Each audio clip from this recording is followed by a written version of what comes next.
Okay, I've started on the general here, got the instructions up on the wall, and first update, I pretty much cleaned everything up, filled all these ejection pin holes, and spruced these up a little bit, so still have to sand a few things, but yeah, quite a few ejection pin marks. On here, you know, it has this hole in the bottom, and these are supposed to go in there first, but to be able to clean that up and paint it, I think I'm going to glue this together and then glue that in, because you're supposed to use these caps on these ends so that it can turn.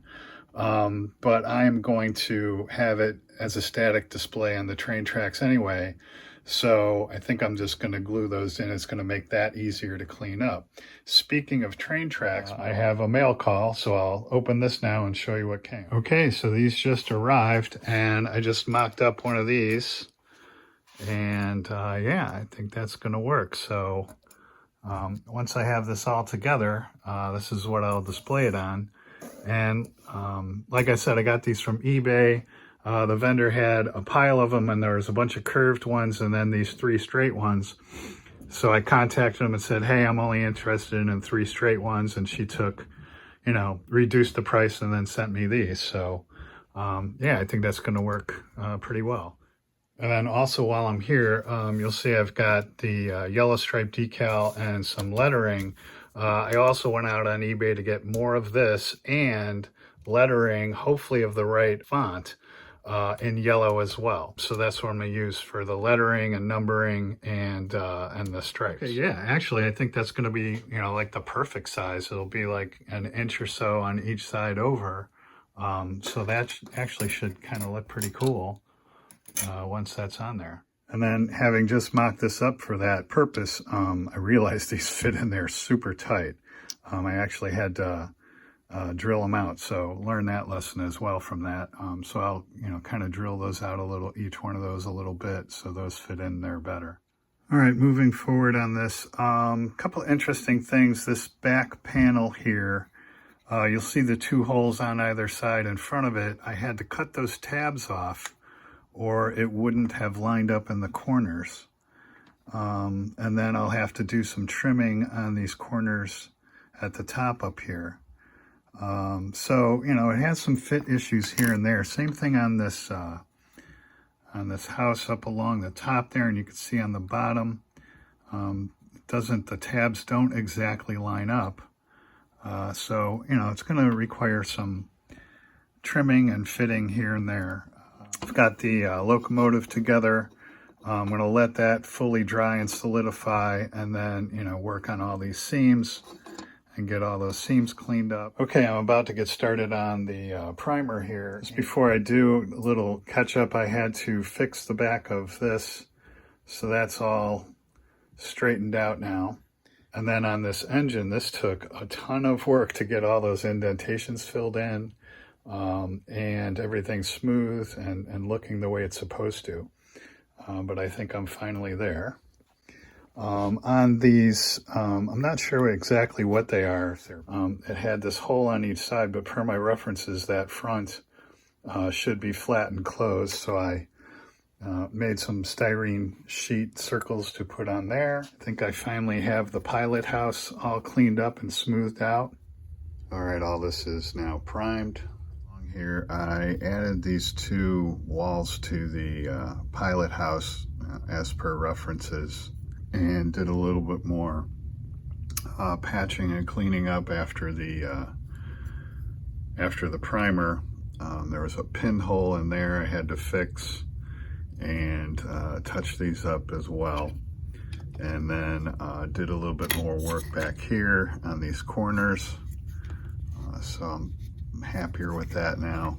As I continue on here and, you know, look at the utter lack of detail on this thing, not to mention some parts are just completely inaccurate.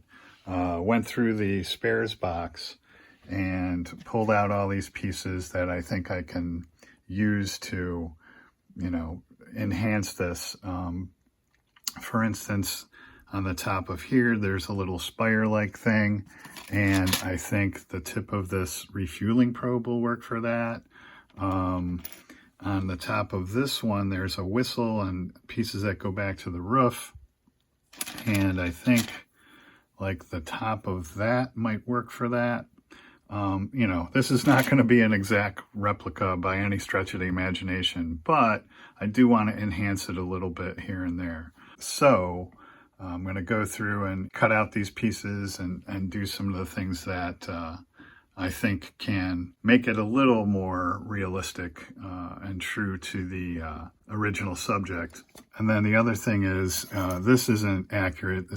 And I guess it doesn't, and the real one doesn't tilt down here. Again, I'm not going to try to fix that. I think this is good enough. It's close enough.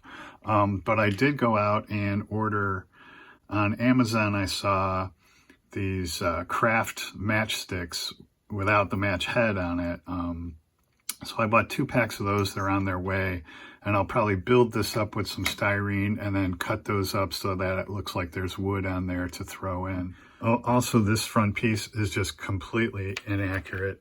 So I will try to build out a better looking piece that goes up on the front here. So starting with the side of that front grill, cow pusher, I forget what it's called that, but this rectangle here. So just made some simple rectangles that I'll put on the side there. And then you also see these supports here. I'm going to replicate those up front as well. Doing my scratch building here, so for that headlight or whatever it is up front, you know, this piece was totally inaccurate.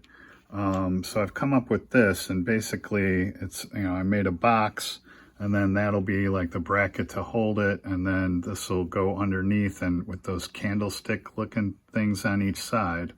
And then this circle will be the, I guess, the headlamp on the front.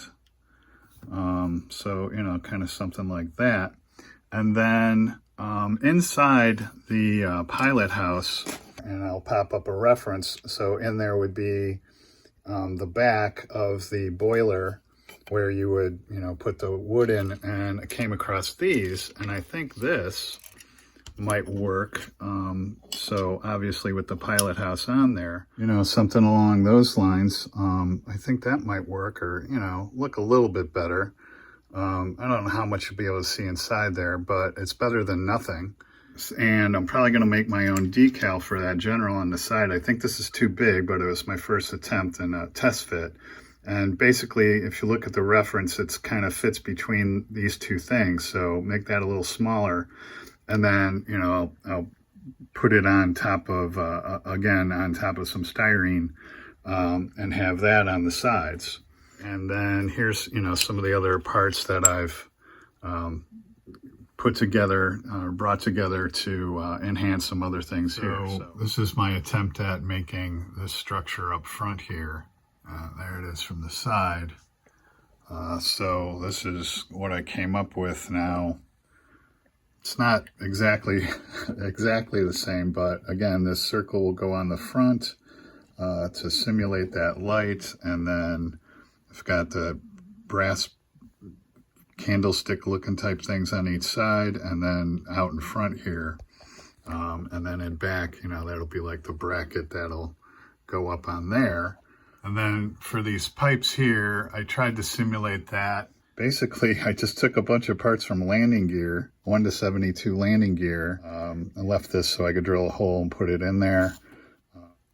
And then I've got this big pipe looking thing here that I'll kind of put in there. And then you can see the spire there, the whistle thing here. That was kind of fun, you know, kind of building all that out. And, you know, is it an exact replica? No. Is it close enough for my purposes? Yeah, I think so. And then again, I've got that boiler thing in the pilot house. So I think that should do it for the scratch building of the various pieces. So now I can start painting sub-assemblies and start pulling everything together. Okay, and I think I'll finish up with a mail call here. I told you I was waiting for some additional decals, so those just arrived. And then these are those matchsticks that I'm going to cut up into, you know, wood to throw into the boiler. I didn't realize it would be this much, so, you know, that should work, hopefully. So let me open this up. All right. Okay, so yeah, so these are striped decals, 3" and 4 3/4, and then 4" and 6" widths in the HO scale. And then these are those letters, the yellow letters. Hopefully you can see that. So I think I've got everything I need. So I think I'm going to call it a day on this video. And then next video I will paint everything and pull it all together, and that should be the final. So once again, hope you found that interesting. And as always, thanks for watching and happy modeling.